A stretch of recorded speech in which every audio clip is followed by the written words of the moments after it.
दोस्तों नमस्कार। देश में आए दिन रेल हादसे हो रहे हैं। आप खबरों में सुनते होंगे कि कहीं मालगाड़ी पटरी से उतर गई, कहीं एक्सप्रेस ट्रेन पटरी से उतर गई, कहीं कुछ हो गया, कहीं कुछ हो गया, कहीं पानी टपक रहा है, कहीं सांप मिल रहा है।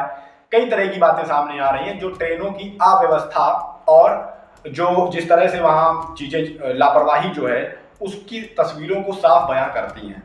इसी बीच जो एक अंधभक्तों का जो एक समूह है वो इस छेड़छाड़ को सीधे तौर पर एक समुदाय विशेष, एक धर्म विशेष के लोगों से जोड़ देता है और उसको जिहादी कहते हुए कह देता है कि देखिए भाई, वो जिहादी जो है वो सरकार को बदनाम करने के लिए ये साजिशें रच रहे हैं।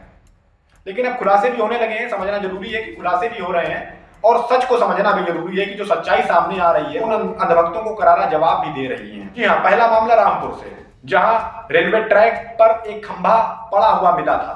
तस्वीर में आप देख सकते हैं। कहा यह जा रहा था कि भाई किसी ने ट्रेन पलटाने के लिए एक खंभा ट्रैक पर रख दिया। खुलासा हुआ, पता चला एक नशेड़ी चोर रात में खंभा जो है ट्रैक के किनारे खंभा पार करना चाहता था, उसको चुराना चाहता था, लेकिन जब तब तक ट्रेन आ गई और वो खंभा छोड़ के भाग गया। लेकिन वो खंभा जो है वो ट्रैक पर ऐसे बेड़ा पड़ा हुआ था। ठीक है, तो खुलासा हुआ और ये बात सामने आ गई।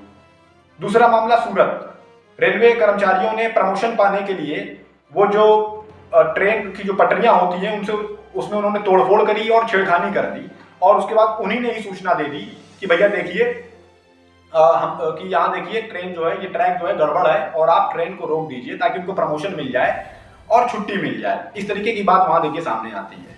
इस तरीके की दो खुलासे जो हैं ये उन लोगों को करारा जवाब दे जाते हैं जो लोग सीधे सीधे कोई एक समुदाय विशेष पर आरोप लगा देते हैं कि भैया देखिए वो लोग ट्रैक से छेड़खानी कर रहे हैं। भाई अगर इस तरीके का कोई मामला सामने आ रहा है तो भाई वो आतंकवादी साजिश हो सकती है, इससे भी इनकार नहीं किया जा सकता। भाई हर मामले जैसे नहीं होते। सिलेंडर अगर सामने आ रहा है कि सिलेंडर रखा गया है रेलवे ट्रैक पर तो आतंकवादी गतिविधि हो सकती है। तो आतंकवादी गतिविधि है तो उसमें किसकी कमी है? ये किसका इसमें कौन जिम्मेदार है? इसमें सरकार ही तो जिम्मेदार है। आप सरकार को बचाने के लिए एक समुदाय विशेष को कब तक निशाना साधते रहेंगे, उस पर उसको कब तक आप आड़े हाथ लेते रहेंगे?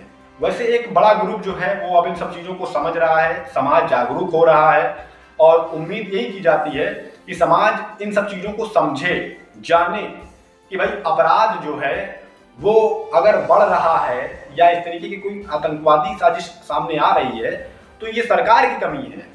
अगर इनमें खुलासे भी देरी से हो रहे हैं तो इसमें कमी किसकी है? ये किसकी लापरवाही का नतीजा है? ये सरकार की लापरवाही का नतीजा है। आप उस लापरवाही को छुपाने के लिए सीधे सीधे ग्रुप पर आप उनको जिहादी कह देते हैं, उनको दुनिया भर की बातें सुनाते हुए कह देते हैं भाई सरकार को बदनाम करने की साजिशें हो रही हैं। जागरूक समाज इन सब चीजों को समझे, किस तरह से बदनाम किया जाता है और किस तरह से किसको बदनाम किया जाता है, किस लिए बदनाम किया जाता है और किसको बचाने के लिए बदनाम किया जाता है, समझना जरूरी है।